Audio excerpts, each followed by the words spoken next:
Jakarta Food Security Summit atau JFSS digelar Jakarta Convention Center Senayan, Jakarta Pusat mulai 8 hingga 9 Maret 2018. Acara ini mengusung tema pemerataan ekonomi di sektor pertanian, peternakan, perikanan hingga dapat mempercepat peningkatan perekonomian di pedesaan. Jakarta Food Security Summit atau JFSS kembali digelar sebagai wadah mempertemukan pemangku kepentingan dengan para pelaku usaha untuk meningkatkan produksi, nilai tambah serta daya saing komoditas pangan nasional. Ketua Umum Kadin Rosan Ruslani mengatakan dengan total 200 kerjasama yang dilakukan memberikan pemasukan yang cukup besar, yakni 47 triliun rupiah yang dapat menyerap 10 juta tenaga kerja.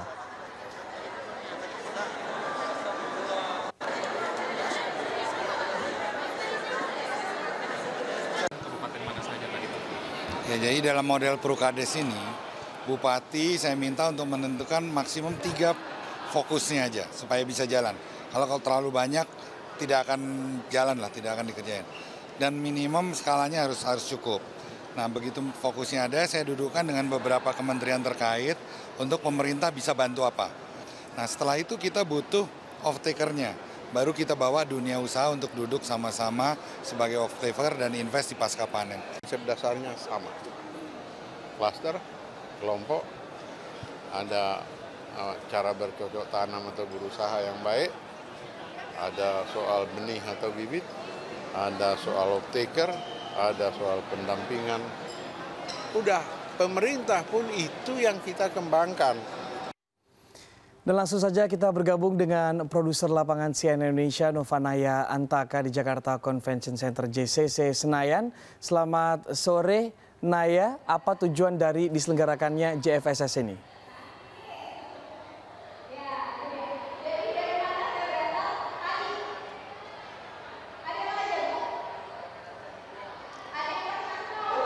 Ya, Punci dan juga pemirsa, hari ini merupakan hari pembukaan acara Jakarta Food Security Summit 2018 yang diinisiasikan oleh Kamar Dagang Industri Indonesia atau Kadin Indonesia yang memang memiliki tujuan untuk mempercepat dan juga melakukan pemerataan ekonomi di daerah-daerah khususnya di sektor pertanian, kemudian peternakan dan juga perikanan.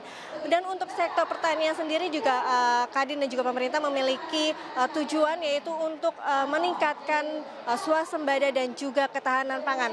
Mengapa sektor pertanian menjadi topik yang krusial yang dilakukan di ajang ini? Karena memang sektor pertanian sendiri merupakan salah satu penunjang ekonomi yang cukup besar yang juga memberikan kontribusi tenaga kerja yang cukup banyak, di mana pertumbuhan ekonomi di bidang atau sektor pertanian mencapai 3 hingga 4%. Di ajang Jakarta Food Security Summit 2018 ini merupakan wadah di mana akan dipertemukannya berbagai pemangku kepentingan dengan para pengusaha baik dari pengusaha multinasional maupun nasional dengan para pelaku usaha seperti para petani, nelayan dan juga pelaku usaha lainnya. Di mana tadi kami sempat berbincang kepada Ketua Kadin yaitu Rosan Ruslani, dia mengatakan bahwa pada ajang ini akan dipertemukan berbagai macam para peserta khususnya para petani, di mana Kadin sendiri akan memfasilitasi 24 perusahaan agribisnis yang akan melibatkan sekitar 430 petani untuk bekerja sama, atau setidaknya pada ajang ini ada 200 kerjasama yang akan dilakukan, di mana nanti para pelaku usaha seperti petani dan juga nelayan dan lainnya akan dibimbing. Contohnya mereka akan diberikan pelatihan-pelatihan agar dapat menghasilkan produksi atau hasil pangan seperti para petani akan diberikan pelatihan, kemudian juga akan diberikan dukungan pendanaan, yaitu dipermudah dengan salah satu skemanya bernama skema closed loop, yaitu rantai kemitraan yang terintegrasi dengan koperasi, bank dan juga langsung ke para pelaku usaha, di mana memang nanti tujuannya kerjasama ini akan dapat mempercepat pemerataan dan juga peningkatan ekonomi di daerah-daerah atau di desa-desa yang seperti kita ketahui